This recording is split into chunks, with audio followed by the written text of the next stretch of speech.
Hi everyone, Allison Livingston here. So glad, middle of December, and gosh, so much creative juices and ways of explaining how to get out of the pain, ouch, trigger, and then stuck cycle that I so often have found myself in. This is a new way, so I might not be really eloquent at describing it. I'm just getting the visuals put together. And exciting because I'm going to a private group called Connection Parenting that has been flourishing and has over 800 parents. So if you are a parent and are interested, there's a way to opt in. There's going to be a Facebook challenge in early January, just so we can all have hope that it doesn't have to be so hard. We're not alone. Our kids are going to trigger us. That's just how they are in the world. The triggering, when our lid is flipped, isn't the problem. The problem is when we direct our lid flipped and our intense emotion at our child. And we get triggered in the first place because they're doing challenging behavior and their lid is flipped, Dan Siegel's term for you just don't have any prefrontal cortex, you're in fight, flight, freeze, please. And so they're doing challenging behavior and having intense, big emotions, and they're directing them at us. So how do we go from, fight and resist, defend, to open? I see you, I hear you, I can tell something's important. What do I need to know? That is the whole work for me in the moment of crisis. And there's lots to it. So I'm just going to try to take off this little bite and show you my diagram for what happens, how our old patterns get activated. And these old patterns are defensiveness, they're blaming, they are criticizing, it's numbing. It's just, for me, sometimes I go like, I don't even know what to say. I have zero mental capacity to problem solve because the intensity of the emotion and that from my childhood of origin, triggers these old patterns of just going numb and freezing, or it's wanting me to run away and just, I'm out, I can't handle this, or it's wanting me to fight and say and go over controlling. So let's get into this. I'm just going to transition and go to here. So we'll use an example of your child says, no, I won't help, and I'm not going to grandma's. That's one I've heard. And you're about to be late. You're supposed to be getting in the car. And so it's the same. This is a diagram of a cycle. And you have the same ouch pain of your child screaming no. But two things can happen to it.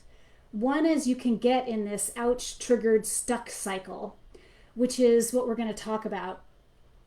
The way I'm wanting to teach and what I've discovered and what I've been able to use in my own family is that there is a way to turn this same ouch by anchoring to safety and doing this other route so that you feel freedom and connection and release and healing.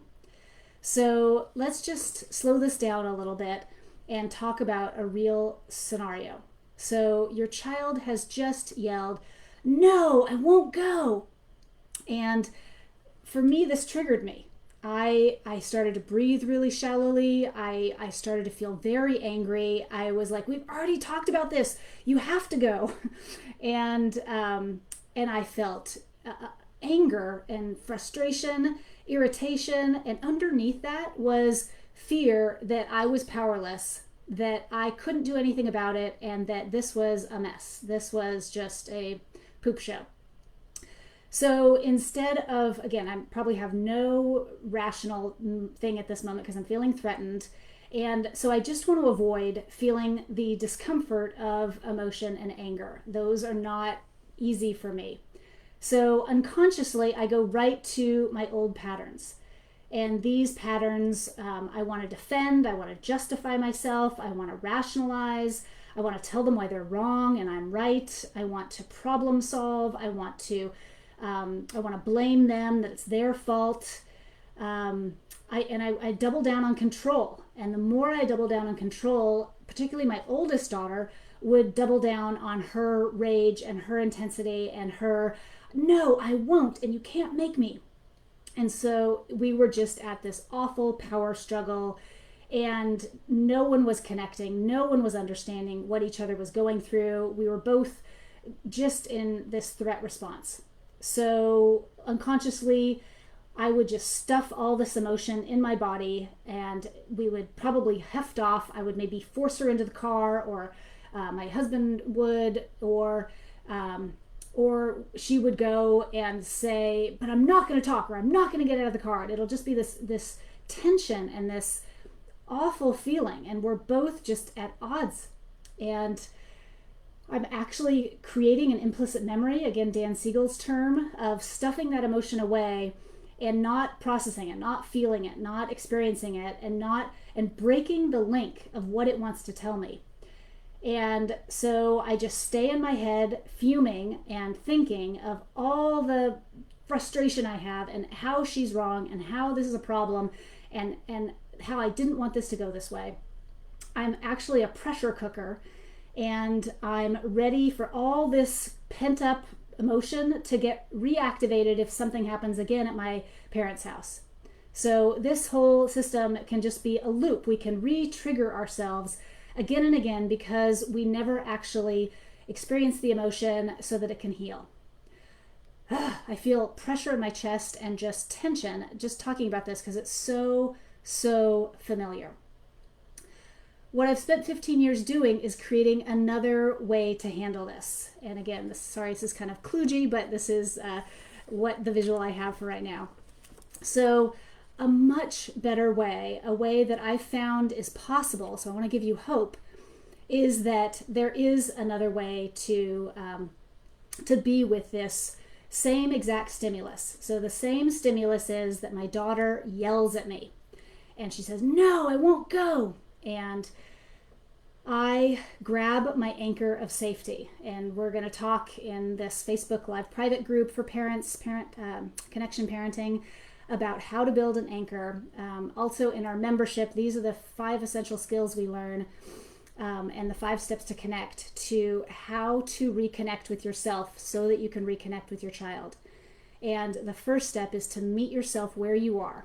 You're not happy. You are absolutely triggered. Your lid is flipped, and I was a mess. So I grab for my anchor of safety. I'm actually not getting chased by wolves. It's my daughter, her lid is flipped, and she is in a state. And even though this feels threatening to my nervous system, I'm actually safe. So if I can grab that anchor of safety, I have a much better chance of coming on the high side of this and being able to work this out and process my emotions. So the first step is actually to experience the emotions of discomfort. And Jill Bolte-Taylor and Joan, I'm mistaking Joan's name, but anyway, they have tested scientifically that the emotional energy actually lasts 6 to 90 seconds. That's it. It can feel like forever when we're in rage, when we are in fear, when we are in shame, but it's only 6 to 90 seconds. Can I experience that wave? Can I stay for 6 to 90 seconds? I actually can. I have to practice this. It's not an easy thing. It's not something, which is again why we have the membership, because it takes some time to learn these skills. If I blow it and I stay down here at this stuck triggered cycle, I can always make a repair. That is the absolutely hopeful, amazing news.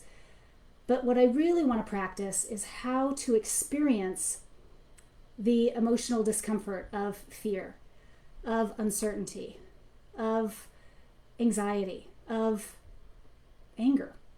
Can I just stay there? And how I stay there is I get in my body. It's not a mental practice, it's an embodied practice. How can I just tune into the sensations of my body, to the heart rate, to my breathing? Can I slow down and just be with the glitchy stomach, with my jaw that is clenching?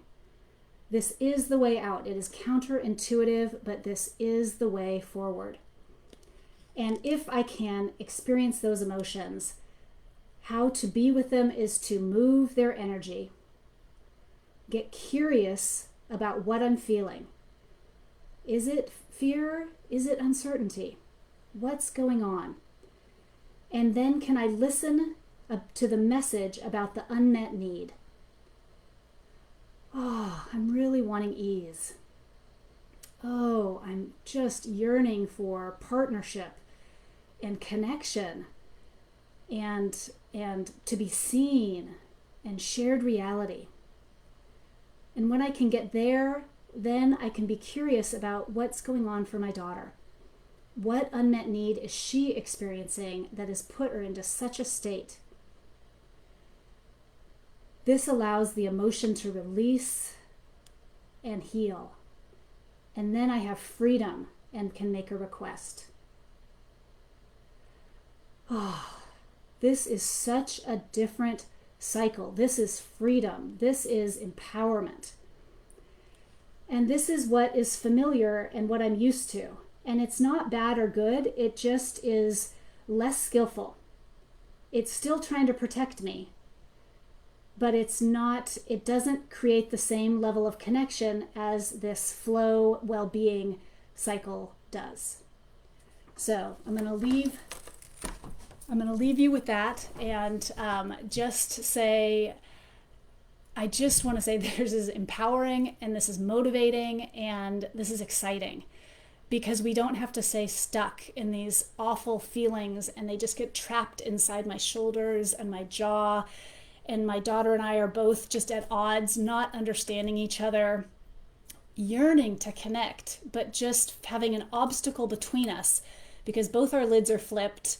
Both of us fear feeling vulnerable and exposing ourselves. So the real takeaway of a visual is, can we go from the PainTriggeredStuck Cycle, which is defending and fighting. Defending and fighting. It's all about survival in the threat response. It is fight, flight, freeze, please. And it's not very skillful. It's, again, great for a physical threat, but for emotional relationships, it is overkill. It's like a sledgehammer for a splinter. So instead of fighting or defending, can you open? The counterintuitive, can I open and experience and slow down so that I can feel my feelings and have them guide me to my unmet need? Because then I can heal it, move the energy, experience the energy, and the outcome is transformation and connection. So I'll leave you with that. Please get curious. Direct message me about the Facebook challenge we're going to do in the that you'll be able to opt into, and beginning of January, and the Connection Parenting League if you are a parent and want to learn more of these juicy topics. Thanks, and have a great day.